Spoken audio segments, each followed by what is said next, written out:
ಮಡಿಕೇರಿ ಜಿಲ್ಲಾಡಳಿತ, ಜಿಲ್ಲಾ ಪಂಚಾಯತ್, ಕನ್ನಡ ಮತ್ತು ಸಂಸ್ಕೃತಿ ಇಲಾಖೆ ಹಾಗೂ ವಿವಿಧ ಸಂಘ ಸಂಸ್ಥೆಗಳ ಸಹಕಾರದಲ್ಲಿ ಫೀಲ್ಡ್ ಮಾರ್ಷಲ್ ಕೆ.ಎಂ. ಕಾರ್ಯಪ್ಪ ಅವರ 127ನೇ ಜನ್ಮ ದಿನಾಚರಣೆ ಪ್ರಯುಕ್ತ ಬುಧವಾರ ಮಡಿಕೇರಿ ನಗರದಲ್ಲಿರುವ ಫೀಲ್ಡ್ ಮಾರ್ಷಲ್ ಕಾರ್ಯಪ್ಪ ಪ್ರತಿಮೆಗೆ ಗಣ್ಯರು ಪುಷ್ಪಾರ್ಚನೆ ನೆರವೇರಿಸಿ ಗೌರವ ನಮನ ಸಲ್ಲಿಸಿದರು. Field marshal KM. ಕಾರ್ಯಪ್ಪ ಭೂಸೇನೆ, ವಾಯುಸೇನೆ, ನೌಕಾಸೇನೆ ಈ 3 ವಿಭಾಗಗಳ ಕಮಾಂಡರ್ ಇನ್ ಚೀಫ್ ಆಗಿ ನೇಮಕಗೊಂಡು ಸ್ವತಂತ್ರ ಭಾರತದ ಮೊಟ್ಟ ಮೊದಲ ಭಾರತೀಯ ಮಹಾದಂಡನಾಯಕ ಎಂಬ ಹೆಗ್ಗಳಿಕೆಗೆ ಪಾತ್ರರಾಗಿದ್ದರು. ಕೆ.ಎಂ. ಕಾರ್ಯಪ್ಪರವರ ಪ್ರತಿಮೆಗೆ ಒಂದು ಗೌರವ ಸೂಚಿಸುವ ಕಾರ್ಯಕ್ರಮದಲ್ಲಿ ಪಾಲ್ಗೊಳ್ಳಲು ಸಜ್ಜಾಗಿ ಹೊರಟಿದ್ದೇವೆ. ಇದೀಗ ಫೀಲ್ಡ್ ಮಾರ್ಷಲ್ ಕೆ.ಎಂ. ಕಾರ್ಯಪ್ಪ ಅವರ ಭಾವಚಿತ್ರ ಹೊತ್ತ ವಾಹನ ಮುಂಚೂಣಿಯಲ್ಲಿ ಸಾಗಲಿದೆ. ಮೆರವಣಿಗೆಯ ವಾಹನದ ಹಿಂಭಾಗದಲ್ಲಿ ಸರ್ವ ಗಣ್ಯರು ತೆರಳಲಿದ್ದಾರೆ.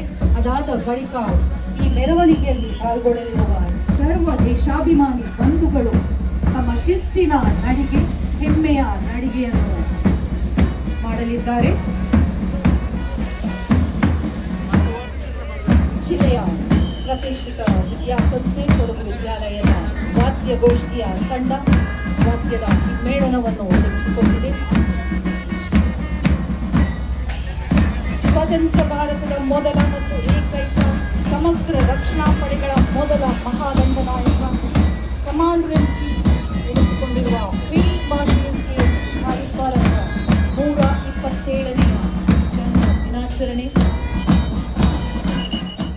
ನಿವೃತ್ತ ಏರ್ ಮಾರ್ಷಲ್ ನಂದಾ ಕಾರ್ಯಪ್ಪ, ಮಾಜಿ ಸಚಿವರಾದ ಎಂ.ಸಿ. ನಾಣಯ್ಯ, ವಿಧಾನ ಪರಿಷತ್ ಮಾಜಿ ಸದಸ್ಯರಾದ ವೀಣಾ ಅಚ್ಚಯ್ಯ, ವಿರಾಜಪೇಟೆ ಕ್ಷೇತ್ರ ಶಾಸಕರು ಹಾಗೂ ಮುಖ್ಯಮಂತ್ರಿಗಳ ಕಾನೂನು ಸಲಹೆಗಾರರಾದ ಎ.ಎಸ್. ಪೊನ್ನಣ್ಣ, ನಗರಸಭೆ ಅಧ್ಯಕ್ಷರಾದ ಪಿ. ಕಲಾವತಿ, ಜಿಲ್ಲಾ ಪಂಚಾಯತ್ ಸಿಇಒ ಆನಂದ್ ಪ್ರಕಾಶ್ ಮೀನಾ, ಜಿಲ್ಲಾ ಪೊಲೀಸ್ ವರಿಷ್ಠಾಧಿಕಾರಿ ಬಿಂದುಮಣಿ, ಹೆಚ್ಚುವರಿ ಜಿಲ್ಲಾಧಿಕಾರಿ ಆರ್. ಐಶ್ವರ್ಯ, ಕರ್ನಾಟಕ ಕೊಡವ ಸಾಹಿತ್ಯ ಅಕಾಡೆಮಿಯ ಅಧ್ಯಕ್ಷರಾದ ಅಜ್ಜಿನಿಕಂಡ ಮಹೇಶ್ ನಾಚಯ್ಯ, ತಹಶೀಲ್ದಾರ್ ಶ್ರೀಧರ ಹಾಗೂ ವಿವಿಧ ಇಲಾಖೆಯ ಅಧಿಕಾರಿಗಳು, ಸಂಘ ಸಂಸ್ಥೆಗಳ ಪ್ರಮುಖರು ಹೂಗುಚ್ಛ ಇಟ್ಟು ಪುಷ್ಪಾರ್ಚನೆ ನೆರವೇರಿಸಿ ಗೌರವ ನಮನ ಸಲ್ಲಿಸಿದರು.